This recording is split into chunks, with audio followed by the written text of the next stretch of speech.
એટલે આ 2 વાર ત્યાં કાઢાય. 2 વર્ષથી ખાડા છે. 2 વર્ષ કાઢાય. સુવિધા તો બધી મળે છે પણ આ શેરી વારવા કોઈ નથી આવતું. હવે અઠવાડિયાથી આવે છે શેરી વારવા, નકર કોઈ આવતું જ નહીં. 10 વાર આવે ને ફરિયાદ કરેલ 2-5 દી આવે પછી કોઈ આવે નહીં. રોડ રસ્તા જો પેલા વાળવા વચ્ચે અમે આજ રહેવા આવ્યા ને આજ 10 વર્ષ થયા ત્યારે ક્યારેય રોડ સાફ કરવાવાળા ભાઈ આવતા જ નહીં. પણ હમણાં જેન્સે 2 વખત ફરિયાદ કરી ને ત્યારે વળી હવે આ 5 દિવસ થયા, છેલ્લા 5 દિવસ થયા રોડ વાળવાવાળા આવે છે.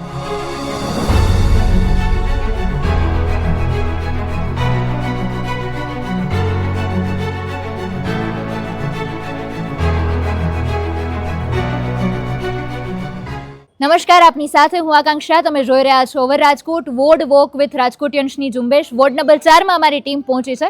વોર્ડ નંબર 4માં અત્યારે વાતચીત કરવી અગત્યની એટલા માટે બની રહે કારણ કે રાજકોટના જે મેયર છે નૈનાબેન પેઢડિયા એ પણ આ જ વોર્ડના કોર્પોરેટર છે. એટલે અહીંયાની બહેનો સાથે મારે વાત કરવી છે અને હું અત્યારે શિવાલય પાર્ક નામની જે સોસાયટી છે ત્યાં ઊભી છું. શું સુવિધા મળી છે, શું તકલીફો છે, વિગતે વાત કરીએ. શું નામ છે તમારું? ભારતીબેન સોરઠિયા. ભારતીબેન, આપણે કયા વિસ્તારમાં ઊભા છીએ અત્યારે? શિવાલય પાર્ક. શિવાલય પાર્ક. કેટલા સમયથી રહ્યો છો અહીંયા? હું તો પેલું જ મકાન મારું હતું, 10-11 વર્ષ ત્યાં રહું છું. અચ્છા, મારે 5 વર્ષની કોર્પોરેટરની ટર્મ હમણાં પૂરી થવાની છે અને મેયર શ્રી છે એ તમારા વોર્ડમાંથી, તમારા વિસ્તારમાંથી જ છે. કેવી સુવિધાઓ મળી છે? સુવિધા તો બધી મળે છે પણ આ શેરી વારવા કોઈ નથી આવતું. હવે અઠવાડિયાથી આવે છે શેરી વારવા, નકર કોઈ આવતું જ નહીં. 10 વાર આવે ને ફરિયાદ કરેલ 2-5 દી આવે પછી કોઈ આવે નહીં. અઠવાડિયાથી હવે આવે છે રેગ્યુલર. કેટલા દી આવે એ કઈ ખબર નહીં હવે. એટલે અત્યારે અઠવાડિયાથી રેગ્યુલર આવે છે. રેગ્યુલર આવે જ છે. હવે કેટલા દી આવે એ ખબર નહીં, કેમ કે આન પહેલે ફરિયાદ કરી હોય ને એટલે અઠવાડિયા વળી પાછા ઈ નહીં. હવે બપોરે 10 વાગે આવે તો ત્યાં તમારે ફરિયાદ વરાઈ ગયા હોય 10 વાગે તો સવારે હવે આવે છે એ તો 6 વાગે જ આવે છે. ખોટું તો ન જ કહેવાય ને, આપણે જે હોય સાચું કહેવાનું હોય. કદાચ એવું બની શકે કે 1 મહિનામાં કોર્પોરેશનની ચૂંટણી છે એટલે અત્યારે મને ન ખબર હોય અને એ કેવો ઈરાદો હોય મને તો ન ખબર હોય ને. કચરાની ગાડી આવે છે? કચરાની ગાડી રેગ્યુલર, કોઈ દી ટાઈમ ચૂક્યો નથી. કચરો રેગ્યુલર. અચ્છા, એ સિવાય બીજી કોઈ તકલીફ? બીજી નળ ઓછા આવે છે. અચ્છા, રજૂઆત કરી હતી એના માટે? હા, ઘણી વાર કરી પણ 2 દી વધારે વળી પાછા ઈ નહીં આવવા માંડે નળ. બરોબર. ઓછા. જ્યારે રજૂઆત કરો છો તો શું જવાબ આપે છે? રજૂઆતમાં શું આવે, જોઈને ચેક કરી જાય ને વળી વહી જાય એની રીતે. બીજું એમાં શું જોવાનું જ હોય કઈ. પછી ગટર છલકાવાની સમસ્યા? ઈ તો ગટર છલકાઈને ફોન કરો એટલે તરત આવી જ જાય છે. સવારે ફોન કર્યો તો બપોર થાય ત્યાં આવી જાય. શું કહેવા માંગશો તમે તમારા વિસ્તારના કોર્પોરેટરોને? કાંઈ કહેવા નહીં, મૈથા રાખતો હોવાની રીતે આપણે આપણી જ રીતે મથવાનું. ગમે કોર્પોરેટર ગમે ઈ આવે પણ આપણે આપણી રીતે જાતે જ આપણે બોલવું પડે. બાકી એમાં કોઈ પણ તમારી જે સમસ્યા છે એનું નિરાકરણ આવવું જોઈએ.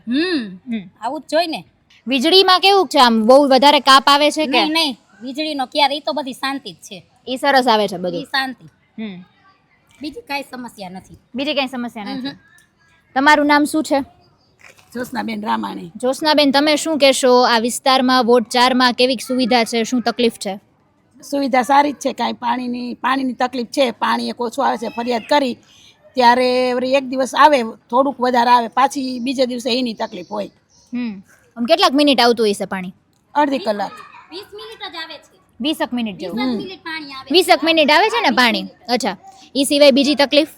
બીજી કાંઈ તકલીફ નથી. કુંડીની બધું સાફ કરવા ફરિયાદ કરી એટલે આવે. અને બીજી ભરવા નથી આવતા. અચ્છા, ભરવા? હા, કચરો ભરવા નથી આવતા.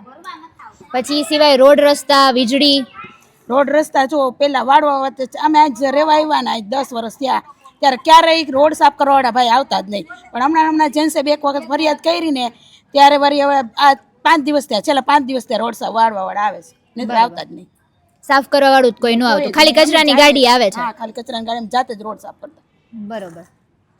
એ સિવાય પછી બીજી કોઈ તકલીફ આ વિસ્તારમાં? બીજી કાંઈ તકલીફ નથી. અચ્છા, વીજળીની ની બધી સુવિધા? વીજળીની સુવિધા સારી જ છે. બરોબર. વોર્ડ નંબર 4 શિવરંજની પાર્કમાં ઊભી છું. દાદા, શું નામ છે તમારું? અર્જુનભાઈ. અર્જુનભાઈ, કેટલા વર્ષથી રહ્યો છો તમે અહીંયા? અહીંયા 5 વર્ષ થયા. 5 વર્ષથી રહ્યો છો. કેવી તકલીફ છે, કેવી સુવિધા છે અહીંયા? તકલીફ તો આવી બધી હોય. આ કચરો કોઈ નાખતા હોય કે એક લેવા આવે નો આવે એવું બધું હોય. અહીંયા આખું બધા કચરાનું બધું ઓલું થઈ ગયું છે. અહીંયા રોડ રસ્તા ઉપર ખાડા પડી ગયા છે. આ ખાડા આ જો રોડમાં કઈ સોમાન વળી કઈ ટાઈસ નાખી જાય તો ટાઈસ તો કેટલા દેવી? એ તો વહી જવાની છે. વહી જાય ને. એટલે આ 2 વાર ત્યાં કાઢાય. 2 વર્ષથી ખાડા છે? 2 વર્ષ ત્યાં કાઢાય. ઓહો, તો પછી તમે આમ જ્યારે રજૂઆત કરી કે રિપેર કરી જાવ? રિપેર કરી જાવ તો ક્યારે નવો બનાવવાના એટલે હમણાં રિપેર નહીં કરી. 2 વર્ષથી હજી નવો બનાવવાના છે? એટલે હમણાં દિવાળી પછી કરી હતી ને ફરિયાદ તો કે નવો બનાવવાનો હોય ને એટલે કે આખો નવો જ બનવાનો, એટલે આખો રસ્તો તમારે નવો બનવાનો એટલે છે. ઈ નવો રોડ બનવાનો એમ કીધું એને. બરોબર, ઈ આખો બને કે અડધો બને ઈ ખબર એ તો નથી. આપણને ખબર નથી. હા. પછી ખાડાની હા હા જવાબ એવો દીધો એમ. બરોબર. પછી આ કચરાવાળામાં તમે પૂછો છો જ્યારે કયો છો તો એમાં શું જવાબ આપે છે? એમાં તો ફરિયાદ વળી જાજા થાય ને પછી ફરિયાદ કરીએ એટલે વળી ભરી જાય, હમ પછી 2-3 દી આવે, કેટલા દી આવે એ નક્કી ન હોય. પણ એમાં તો ખાસ એક લોકોને સમજવું જોઈએ, કારણ કે લોકો જ ફેંકી દે છે કચરો એમ. એમાં કેનું ધ્યાન રાખવાનું? હા હા બરોબર છે. આપણે અહીં બેઠા હોય, ઓર હવા આવે, બપોરે સારે ઘા કરતા જાય, હાલ્યા જાય, આમાં કાંઈ આપણે ધ્યાન રાખીને બેઠાનું હોય એવું બધું હાલ. પછી એ સિવાય દાદા પાણી બરોબર આવે છે? પાણી તો બરોબર આવે. વીજળી વીજળી કહીએ કોલું થાય કે કોલું હોય લાઈટ કાપ જેવું હોય તો? હા હા એવું હોય ને બીજો વાંધો નહીં. અને ચોમાસામાં પાણી ભરાય કે એવું કઈ થાય છે? હા પાણી આવે વધારે, હા હું ભરાતું નથી. બધું નીકળી જાય છે એમ. એટલે એક આ રોડ રસ્તાની ના કચરાની એક સમસ્યા છે, બાકી કઈ બીજી કોઈ નથી ને? બીજી તકલીફ ઓકે.